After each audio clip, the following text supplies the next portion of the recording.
Hello अस्सलाम वालेकुम and welcome to my YouTube channel Codemative. मेरा नाम हशाम मुबीन है और आज हम जो मेथड डिस्कस करने जा रहे हैं जेक्यूरी के, वो है एक चेनिंग और दूसरा है एनिमेशन। अब चेनिंग क्या होता है कि जिस तरह हमने जब जेक्यूरी या जावास्क्रिप्ट स्टार्ट की थी, तब हमने किसी भी अपने एक एलिमेंट पे, किसी भी टैग पे हमने उस पर स्टाइलिंग अप्लाई की थी CSS वाली। तो उसमें क्या किया था, हमने एक लाइन में हम उसका बैकग्राउंड कलर चेंज करते थे, हम पूरा लिखते थे। पहले हम लिखते थे उसका वो $साइन, ठीक है। उसके बाद फिर टैग का नाम .css, फिर CSS के अंदर लिखते थे हम बैकग्राउंड कलर, और उसके बाद फिर जो वैल्यू देते थे कलर की वो देते थे। अगर अब हमने उसका टेक्स्ट कलर चेंज करना होता था तो हम क्या करते थे, हमको वो दोबारा जो पूरी लाइन होती है ना, वो पूरी लिखनी पड़ती थी। और उसमें पहले हमने बैकग्राउंड कलर चेंज किया था, फिर हम उसमें कलर चेंज करते थे। इस चीज़ को प्रिवेंट करने के लिए हमारे पास चेनिंग का जो एक मेथड यूज़ होता है, उसमें हम क्या करते हैं कि पूरी एक ही लाइन में हम डिफरेंट जो इफ़ेक्ट जो है ना CSS के, वो अप्लाई कर सकते हैं। अब जिस तरह मेरे पास यहाँ पे एक हेडिंग बनी हुई है H3 के नेम से, उसमें मैं चाहता हूँ कि मैं एक ही लाइन में उसका बैकग्राउंड कलर भी चेंज करूँ और उसका जो खुद इटसेल्फ जो कलर है उसका वो भी चेंज करूँ। तो उसमें क्या करना है कि मैंने स्क्रिप्ट के टैग के अंदर आना है और सबसे पहले इसकी जो बेसिक लाइन है वो लिख लेनी है, document.ready। उसके बाद यहाँ पे लिख लेना है फंक्शन, और इसके अंदर यहाँ पे अब $साइन किस में हम लगाना चाहते हैं, H3 में। H3 लिखा है यहाँ पे .css। अब इसके अंदर हमने क्या करना है कि यहाँ पे हम सबसे पहले कलर इसका स्पेसिफाई कर देते हैं, कलर, और इसका कलर जो होगा वो होगा रेड, ठीक है। अब हम ये चाहते हैं कि इसका जो बैकग्राउंड कलर है वो भी हमने चेंज करना है। तो चेनिंग के इफेक्ट में क्या होता है कि यहाँ पे हम डॉट लगाएंगे और यहाँ पे हम क्या लगाएंगे, CSS, ठीक है। अब हमने जो भी प्रॉपर्टी अप्लाई करनी होगी, जिस तरह हम बैकग्राउंड कलर अप्लाई करना चाहते हैं, यहाँ पे लिखेंगे बैकग्राउंड कलर और कोमा, और इसका जो बैकग्राउंड कलर होगा वो मैं कर देता हूँ ब्लैक, सही है। तो अब इसी तरह अगर हम ये चाहते हैं कि इसका फ़ॉन्ट साइज़ वगैरह भी चेंज करना है, तो इसी तरह यहाँ पे डॉट फ़ॉन्ट साइज़ उसका भी हम चेंज कर सकते हैं, इसकी टेक्स्ट फैमिली भी चेंज कर सकते हैं, फ़ॉन्ट फैमिली भी चेंज कर सकते हैं। तो डिफरेंट जो CSS के जितने भी इफ़ेक्ट होते हैं वो हम इस तरह डॉट के साथ इसको चेन बना के हम अप्लाई कर सकते हैं। तो यहाँ से मैंने इसको सेव किया, इसका प्रीव्यू जाके देख लेते हैं। तो हमारे पास ये एक बॉक्स बना आ गया, डिव थी जिसका बैकग्राउंड कलर हमने सियान रखा था, वो पहले मैंने स्टाइलिंग अप्लाई की हुई थी। लेकिन जो मेन चीज़ है वो ये हेडिंग 3 है कि हेडिंग 3 का जो बैकग्राउंड कलर है वो ब्लैक हो चुका है और जो इसका टेक्स्ट कलर है वो रेड हो चुका है।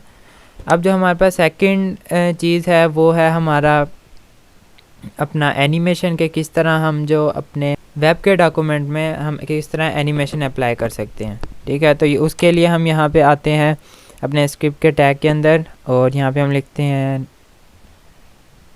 document.ready। उसके बाद यहाँ पे हम लिखेंगे फंक्शन। उसके अंदर आके अब हमने लिखना है यहाँ पे जिस एलिमेंट पे हम अपनी एनिमेशन अप्लाई करना चाहते हैं उसका यहाँ पे टैग दे देंगे #D1, ठीक है।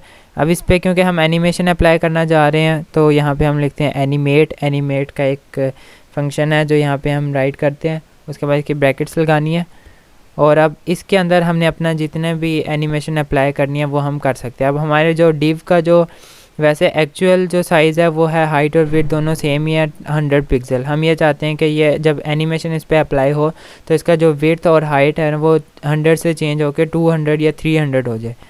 तो उसके लिए हम सबसे पहले लिखते हैं यहाँ पे विड्थ, कॉलन लगाने हैं, उसके बाद यहाँ पे हम लिख देते हैं 300 पिक्सल। अब ये जो आपने वैल्यू देना है ये आपने इन्वर्टेड कॉमास में देनी है, अगर आप ये नहीं देंगे तो फिर आगे आपको ये मसला करेगा। यहाँ पे पिक्सल लिख दिया मैंने, और अब यहाँ पे क्या करना है, उसके बाद यहाँ पे कॉमा लगाना है, क्योंकि ये जितनी भी हम चीज़ें दे रहे हैं ना इसको आर्गूमेंट दे रहे हैं हम अपने जो जिस तरह हम कोई भी फंक्शन बनाते हैं और उसके अंदर कोई भी हम इंटीजर वगैरह टाइप, मतलब इस तरह की चीज़ें आर्गूमेंट्स हम देते हैं अपने फंक्शन को। तो इसी तरह यहाँ पे भी हम इसको आर्गूमेंट दे रहे हैं अपने एनिमेट फंक्शन को, मेथड को, यहाँ पे मैं लिख देता हूँ हाइट। अब इसकी भी हाइट चेंज करके मैं कर देता हूँ 300 पिक्सल। उसके बाद फिर यहाँ पे कॉमा लगाना है। उसके बाद यहाँ पे हम कर देते हैं इसकी जो मार्जिन होती है वो चेंज कर देते हैं। हम लिखते हैं मार्जिन, लेफ़्ट से इसको मार्जिन दे देते हैं 200 पिक्सल का, ठीक है। इसका हमने मार्जिन दे दिया 200 पिक्सल, इसको लेफ़्ट से मार्जिन दे दिया है। अब इसको दे देते हैं टॉप से, MARGIN मार्जिन टॉप, इसको भी दे देते हैं 200 पिक्सल, 200 पिक्सल, ठीक है। अब यहाँ से मैंने इसको सेव किया है। अब इसका प्रीव्यू जाके चेक करते हैं कि हमारे पास ये चीज़ किस तरह शो हो रही है, किस तरह एनिमेट हो रही है हमारी ये चीज़। इसका साइज़ मैं थोड़ा सा कम कर देता हूँ।